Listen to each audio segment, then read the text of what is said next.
Welcome to Building Assets in Youth, where in just 10 minutes or less, we equip and inspire adults who impact youth. You'll gain simple tools to help youth in your sphere of influence build assets. Assets allowing them to thrive when they can and struggle well when they need to. This series is brought to you by Discover You, providing tools to build courage, confidence, and connection in youth for over 20 years. I'm your host, Beverly Wenzel, and I'm here to have some fun with you as we explore a foundational concept in asset building known as positive emotions. In our time together, we'll discover the importance of positive emotions and gain some tactics to help increase those emotions. So I've known my entire life that how we feel about things and how we perceive the world around us determines the quality of our life. And it was a conscious choice that each individual had to make. I was generally perceived as hopeful and optimistic, and that seemed to me to be a pretty good thing. But on occasion, I would meet people who thought my approach meant I didn't understand the gravity of situations. I can assure you, I understood the gravity, and often better than most. I also understood that to get the best possible results, we require a strategy of hope. Positive emotions were often and can still be considered fluff by some.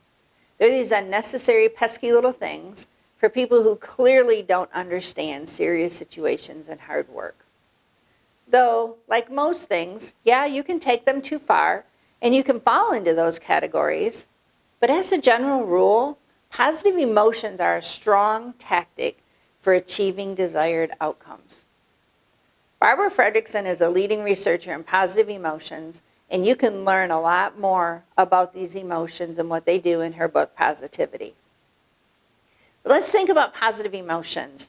They include things like awe and joy, excitement, contentment, pride, humility, amusement, gratitude, interest, happiness, compassion, courage, hope, love.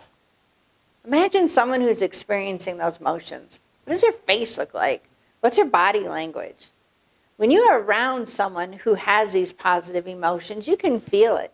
You can feel the energy. You can feel the openness. These are people we're drawn to, who we want to be around. Positive emotions do this thing called broaden and build. And what that means is they open us up to be better problem solvers, more collaborative, more hopeful. According to Fredrickson's work, positivity opens us. The first core truth about positive emotions is that they open our hearts and our minds, making us more receptive and creative. That's pretty magical. So there are a lot of benefits from positivity. So here's some facts that support that. Positivity feels good. Now, alone, that should be enough. We should seek out feeling good. And when you look deeper, the sparkle of these good feelings, they help to awaken our motivation to change. They help bring us to life. And positivity changes how our mind works. It widens the span of possibility, and it's pivotal to unfolding events. Positivity, it transforms your future. It compounds like interest over time. And the more repeated positive experiences we have, the greater our resources become mentally, physically, relationally. Another good thing that positivity does is that it actually replaces negativity. And what it does then is that the inevitable outcomes of negativity become the inevitable outcomes of positivity.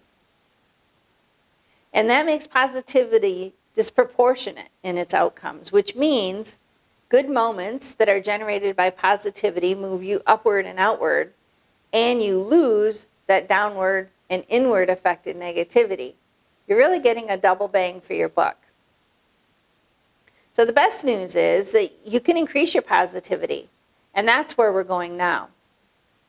You can visit positivityratio.com to measure and track your changes in positivity, and you'll be adding to Fredrickson's research anonymously, of course. But it's a great tool to play with positivity and to track the direction you're going in.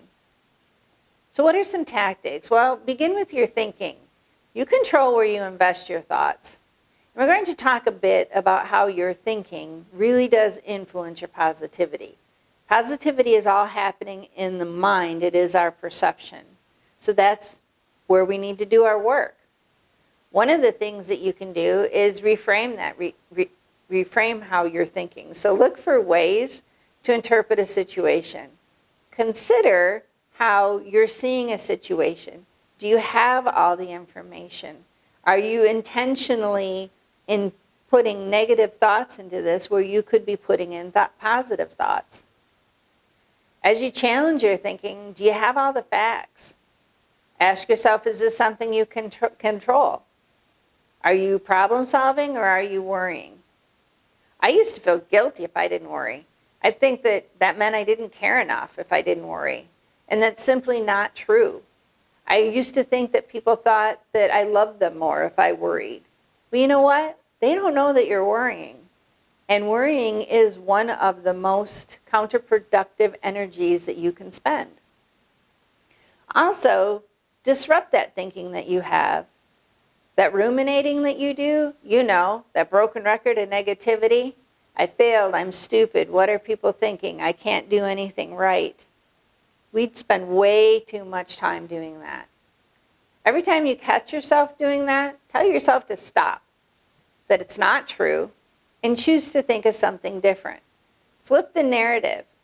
You didn't fail, you made a mistake. What's a mistake? It's something you learn. You're not stupid, you're very smart. Reframe that thinking, stop the ruminating, and focus on the things that you can control. Another thing we can do is really manage the negativity that we get from outside sources. So media and news coverage, though it has its place, is intended to bring the negative to you.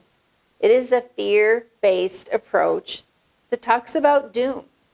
And we can only handle so much negativity. We need to replace that with positivity. Social media, I get it. That's where a lot of people make their connections. And it has become an important tool in keeping our society connected. But those strings on social media of all that negativity, do you really need to spend your time reading all those? Is there something productive in that?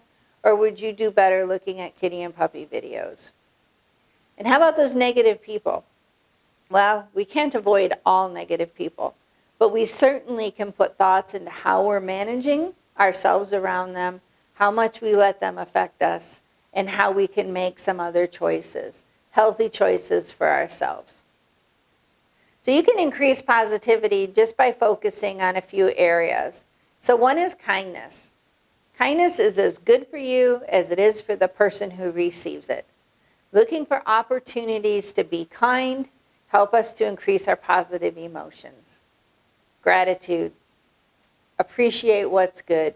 Being mindful of the world around you and being heartfelt grateful goes a long way for positivity. Think about your meaning and purpose. Live your values. When you are living what you care about, you are more positive. Connect with people. We're intertwined beings and we thrive in good company. And manage the negative folks. And get outside. Connecting with nature feeds who we are and helps us to connect to the world around us. Positive emotions also release the good chemicals in our brain called dopamine. Dopamine provides us with those feelings of pleasure, satisfaction, motivation. It helps with your memory, your mood, sleeping, learning, concentration, movement, all sorts of body functions. That, again, is another reason to work on increasing our positivity. Try starting conversations with the positive. No matter how tough the situation is, you can generally lead with something positive. We always start our meetings this way, and I have learned people don't forget to come back around to the negative things we need to discuss. So here's your Building Assets Challenge. Intentionally co-create positive environment and conversations. Suggest that young person in your life builds a scrapbook or a journal, and yes, they can do this online using online tools, and have them focus on the things in their life they find joy in and have them add to this daily. Then have a conversation with them around what positive emotions that invoked and why.